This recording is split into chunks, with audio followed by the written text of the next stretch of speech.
Assalomu alaykum azizlarim. Men vrach endokrinolog. Semizlik, ozg'inlik, bepushtlik, qandli diabet va bolalardagi, o'smirlardagi gormonal buzilishlar bo'yicha vrachman. Demak, bugun sizlar bilan ayollardagi gormonal buzilishlarni eng ko'p belgilari haqida ma'lumot berib o'tmoqchiman. Demak, bu ma'lumotlarni hamma bemorlarimdan, yon atrofimdagi insonlardan so'rab surishtirib, anamnez yig'ganimdan keyingina sizlarga bo'lish uchun ma'lum bir kichkinagina video tayyorladik. Demak, bu avvalo qandli diabetga moyil bo'lgan insonlarni og'zi qurish bilan belgi bo'lsa, gormonal buzilishlar bo'ladigan ayollarda ko'pinchalik bu menstrual siklda buzilishlarni kuzatilishi eng katta belgilardan biri hisoblanadi. Bu ko'pinchalik oddiy diyetalardan keyin ayollarda shu yetishmovchiliklar, vitaminlarni yetishmovchiligi natijasida ham paydo bo'ladi.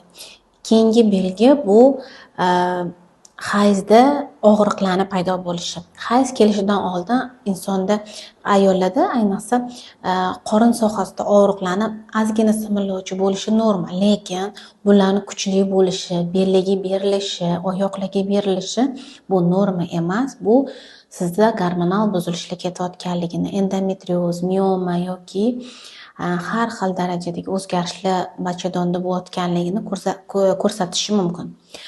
Keyingi belgisi bu hayzni ko'p kelishi, ayrim paytlarda laxta qonlar bilan kelishi, bu ham hattoki gormonal buzilishlarni sizlarga belgisi, erta belgisi bo'lib namoyon bo'lishi mumkin.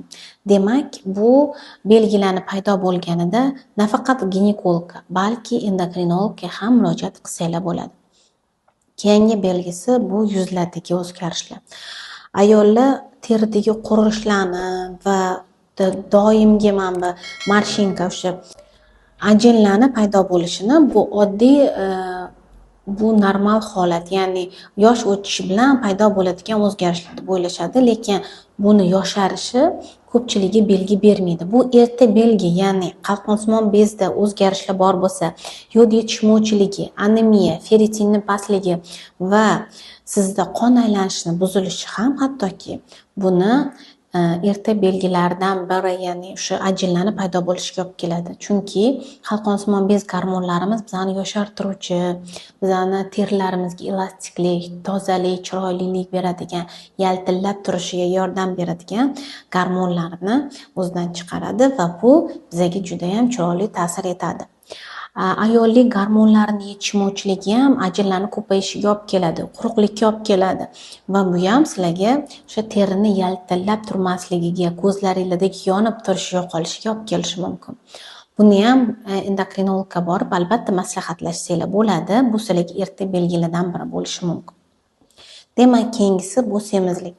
Semizlik ayollarda ozgina vazn ortishi emas, aynan ertalabki shishlarni paydo bo'lishi bilan kechishi mumkin. Ya'ni vazningizni o'lchaganingizda unchalik ortmagani, lekin yuzlaringizda katta o'zgarishlar borligi, ertalabda tursanglar juda ham ishlar bilan turishinglar, bu gormonal o'zgarishlarning erta belgilaridan biri bo'lishi mumkin.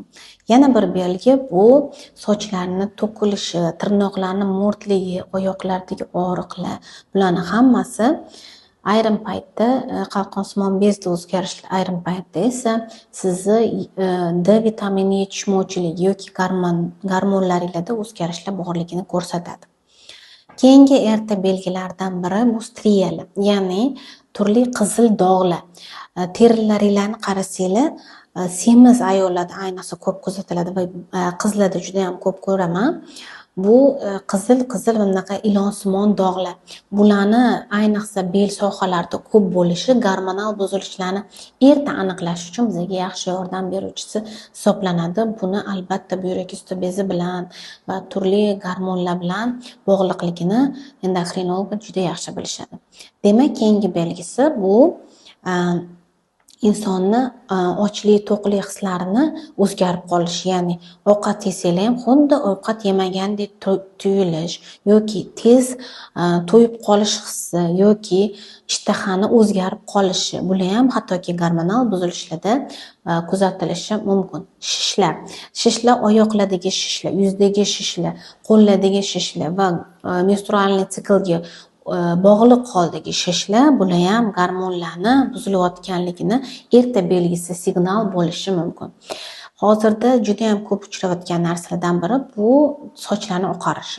Sochlarni tez, erta oqarishi ham sizda mikroelementlar yetishmovchiligi erta belgilaridan biri. O'sha qalqonsimon bezi erta qarishi ham hattoki kuzatilishi mumkin. Bularda tekshiruvlardan o'tganinglardan keyingina gormonlarni to'g'ri tavsiya berilgandan keyin yaxshilanish sezishini, hattoki sochlarni o'sha qorayishigacha ham kuzatilishi mumkin.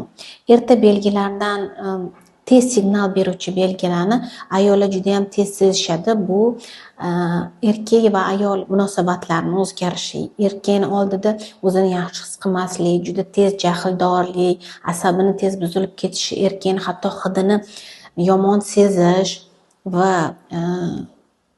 har xil jinsiy xususiyatlarni pasayishi bu erta gormonal buzilishlarni erta belgilaridan biri hisoblanadi. Bunaqa holatlar yuzaga kelayotgan bo'lsa, albatta ginekolog, endokrinologlarga murojaat qilinglar va bu holatni bartaraf etish juda ham ko'plab sizlardagi kasalliklarni oldini olishga va sizlardagi buzilishlarni erta aniqlashga yordam beradi va bu terapiyani, ya'ni davolashni juda ham samarali bo'lishiga yordam beradi.